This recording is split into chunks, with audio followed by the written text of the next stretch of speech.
29 de enero de 1991. En la cercanía de la isla de Bubiyán, perteneciente a Kuwait, tuvo lugar el mayor enfrentamiento naval de la Guerra del Golfo, que no solamente significó la aniquilación de la Armada de Irak, sino que también comenzó a dar forma a lo que sería finalmente la caída del régimen de Saddam Hussein. Feroces enfrentamientos y decenas de buques destruidos en pocas horas fueron la postal de la recordada batalla de Bubiyán, donde Estados Unidos y sus aliados ganaron gran parte de la guerra que cambiaría la historia para siempre. Por eso, en esta ocasión, conoceremos al detalle aquel importante conflicto marítimo que convirtió a la Fuerza Naval iraquí en nada más que un recuerdo, significando un gran paso hacia la liberación de Kuwait. Bienvenido a un nuevo video de Militarmente. Para entender el contexto de esta historia, debemos regresar hasta agosto de 1990, cuando el ejército de Irak invadió y en pocos días logró ocupar la totalidad del territorio de ese pequeño emirato ubicado a orillas del Golfo Pérsico. El objetivo del régimen encabezado por Saddam Hussein era apropiarse de la producción petrolera kuwaití para poder hacer frente a una millonaria deuda externa que se había generado durante la guerra contra Irán en la década de los 80. La invasión generó un gran rechazo internacional que terminó desencadenando un enfrentamiento bélico entre las fuerzas iraquíes y una coalición de 35 países liderada nada más y nada menos que por Estados Unidos. Conocido como la Guerra del Golfo, el conflicto es uno de los más recordados de las últimas décadas y tuvo varias etapas. Todo comenzó con el período de preparación durante el cual se llevó a cabo la Operación Escudo del Desierto, que consistió en reforzar las defensas de Arabia Saudita para evitar una posible ofensiva iraquí. Luego, utilizando la llegada del material bélico y las fuerzas de la coalición al lugar, llegó el momento de la ofensiva, a la cual se llamó Operación Tormenta del Desierto. Esa etapa se inició el 17 de enero de 1991 y además de los bombardeos aéreos y una rápida intervención terrestre, también incluyó las incursiones navales contra la Armada de Irak, debido a que había otros intereses en juego además de la producción de petróleo.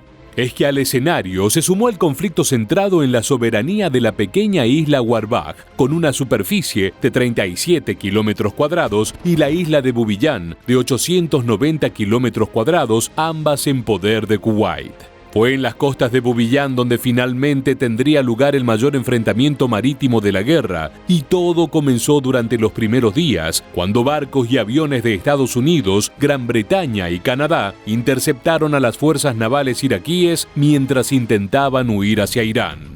La decisión de los invasores había llegado tras notar que las acciones de la coalición habían llevado a la presencia de una flota masiva en el Golfo Pérsico y la desventaja era total. Entonces, intentando seguir el ejemplo de la Fuerza Aérea, la Armada se preparó para escapar de una muerte segura, intentando llegar a aguas territoriales iraníes. Pero a diferencia de las aeronaves, los buques del régimen liderado por Saddam Hussein encontraron constantes obstáculos que les impedían lograr su objetivo, a la vez que las fuerzas de la coalición lograban eliminar una a una las amenazas que se les presentaban, tomando plataformas petroleras y sin siquiera sufrir a manos de los misiles antibuques Silkworm que se habían emplazado a lo largo de las costas de Kuwait e Irak. Incluso lograron interceptar un intento de reforzar la invasión anfibia que los iraquíes estaban llevando adelante en la ciudad de Kafji.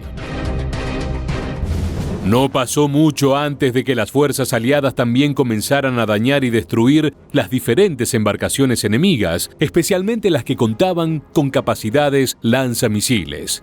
Finalmente, en la noche del 29 de enero, comenzaría la feroz batalla de Bubiyán. Todo comenzó cuando un A-6E Intruder de las fuerzas estadounidenses realizaban una misión de reconocimiento y localizó 4 embarcaciones sospechosas al sur de la península de Al-Faw. Se trataba de lanchas de patrulla que se dirigían hacia Irán con las luces apagadas, pero su nacionalidad no se pudo determinar de inmediato, y debido a que varias armadas de la coalición se encontraban operando en el norte del Golfo, era crucial la confirmación previa para evitar el fuego de fuerzas amigas que pudiera generar un incidente internacional. Llegó la identificación, y como era de esperarse, se trataba de buques enemigos. El A-6E obtuvo la autorización para lanzar bombas a 2 de las embarcaciones y luego solicitó apoyo de un FA-18 y 2 CF-18 canadienses para culminar la destrucción de las naves restantes. No obstante, era apenas el comienzo de lo que se transformaría en el enfrentamiento naval más importante de la guerra. Al día siguiente, una gran fuerza de combatientes iraquíes con bases en Az-Zubair y Qasr se sumó al intento de huir hacia Irán, pero fue detectada y atacada en la cercanía de la isla de Bubiyán.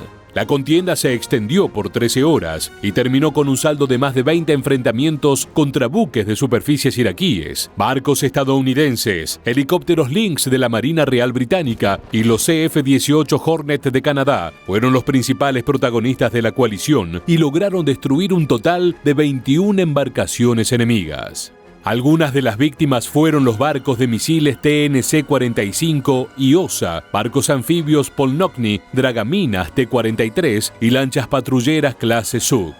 Los enfrentamientos continuaron hasta el anuncio de que las 13 embarcaciones de Irak con capacidad de lanzar misiles antibuque habían sido destruidas o inutilizadas. La batalla terminó el 2 de febrero después de 4 días. La última acción de la Armada iraquí fue el disparo de un misil antibuque Silkworm desde un lanzador en tierra contra el acorazado estadounidense USS Missouri. Sin embargo, el proyectil fue interceptado en pleno vuelo por un misil Sea Dart propulsado desde el destructor británico HMS Gloucester.